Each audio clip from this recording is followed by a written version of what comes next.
हादी, आपसे एक बात पूछूं? पूछो। आपकी और जारा की लड़ाई हुई है क्या? क्या?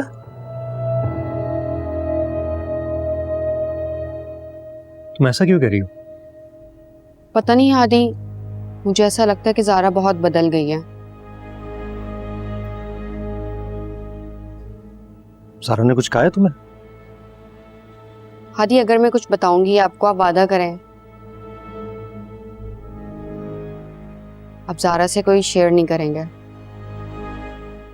तुम पहले बताओ तो। हादी, उस दिन जारा का मुझसे बहुत रूड बिहेवियर था। क्या किया जारा ने? हादी, उस दिन जब मैं और जारा किचन में थे, मैंने उसे आपके नाम से छेड़ा, जैसे हमेशा छेड़ती हूँ।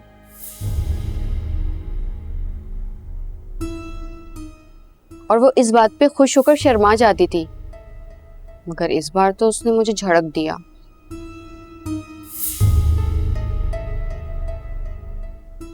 और कहने लगी, मुझसे इस तरह के मजाक नहीं किया करो।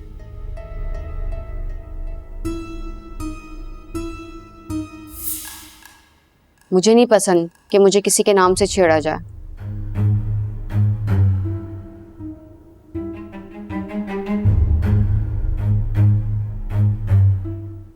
मैंने उससे कहा, इसमें बुरा मानने वाली कौन सी बात है? आखिर हादी से तुम्हारी शादी होने वाली है।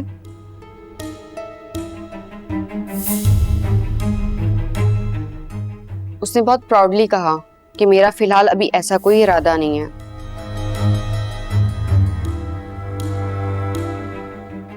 पहले हादी मेरे पापा की तरह सेटल हो जाए, अभी तो उसका कोई स्टेटस ही नहीं है।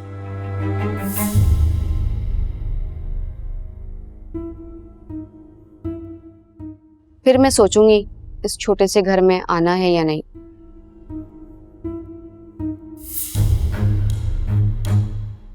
नहीं, तुम्हें गलत फहमी हुई होगी। जारा ऐसे नहीं कह सकती। मुझे पता था आप मेरी बात का यकीन नहीं करेंगे, लेकिन हादी, मुझे कोई गलतफहमी नहीं हुई है। जारा ने क्लियरली मुझसे यही कहा था। हाँ, ये जरूर हो सकता है कि जारा के दिल में जो था वो मुझे इनडायरेक्टली बताना चाह रही हो।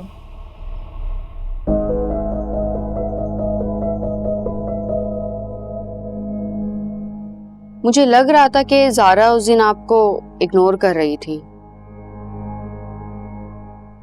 अच्छा, मैं देखती हूँ, खाला ने नमाज पढ़ ली होगी, मैं उन्हें चाय देकर आती हूँ। आप भी पी लें, ठंडी हो जाएगी।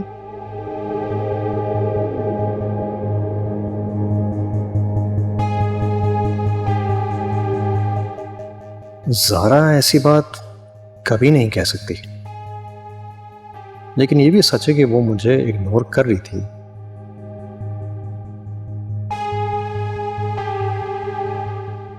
और यह बात मरियम ने भी नोट की। तो इसका मतलब है कि कुछ तो है जो जारा के दिल में है।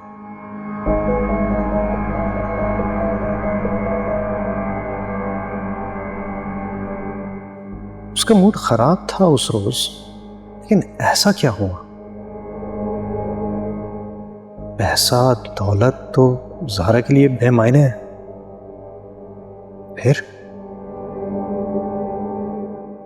सलमान, तुमने जैसा कहा था ना मुझे, मैंने बिल्कुल वैसा ही किया है।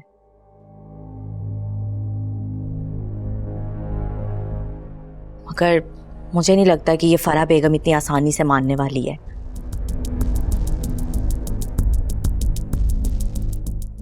इसको हराना इतना आसान नहीं है जितना तुम समझ रहे हो। बिल्कुल ठीक कहा तुमने महरू, बस इसी तरह जैन को डराती रहो।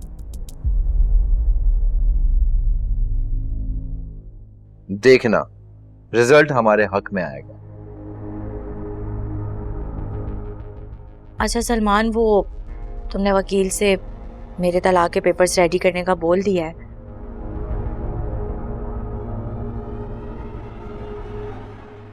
क्योंकि जब मुझे इस घर के पेपर्स मिल जाएंगे तो मैं यहाँ नहीं रहूंगी।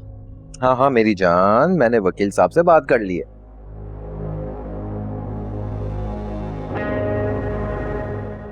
तुम्हें क्या लगता है मैं तुम्हें वहां रहने दूंगा क्या?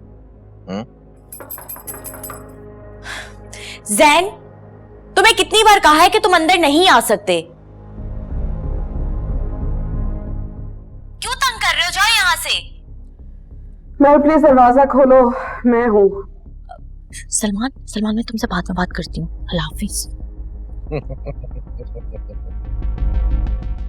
बेचारी मेहरू।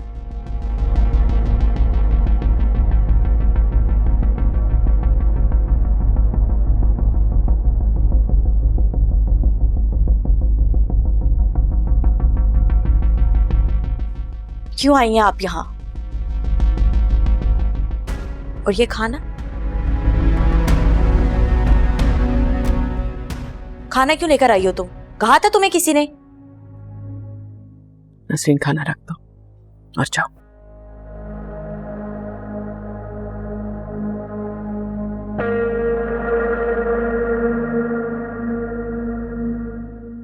जिद मत करो मेरू, खाना खा लो। मैं भूखी मरूं या जिंदा रहूं?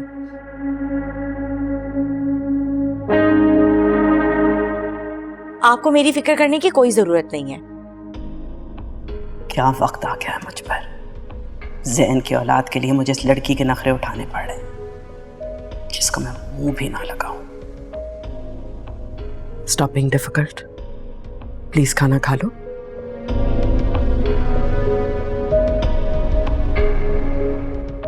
अपना नहीं तो इस बच्चे का ख्याल करो।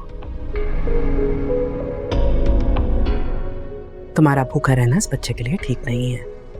अल्लाह, कितनी खुदगर्ज हैं आप। अभी भी आपको अपने बेटे की औलाद की फिक्र है, मेरी नहीं। तुम ये बात जानती हो ना, तभी तो तुमने मुझे धमकी देके मजबूर किया कि मैं ये घर तुम्हारे नाम कर दूं। क्या मतलब?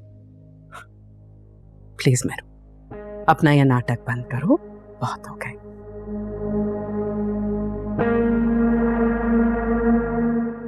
चुप करके खाना खाओ और ज़ैन को भी इस कमरे में आने दो।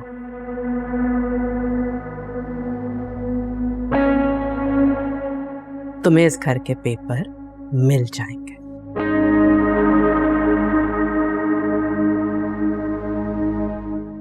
वैसे ज़ैन की औलाद की तुमने बहुत ही कम कीमत लगाई है मेरू।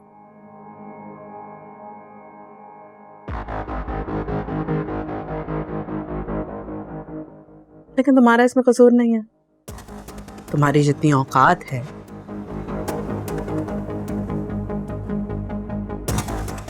उतना ही सोच सकती हो ना। फिक्र ना करें मामा, आपका बेटा है ना मेरे हाथ में।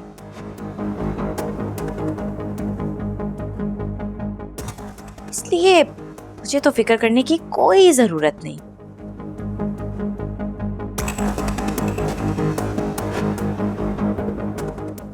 और आहिस्ता आहिस्ता मेरी औकात भी आपके बराबर हो जाएगी।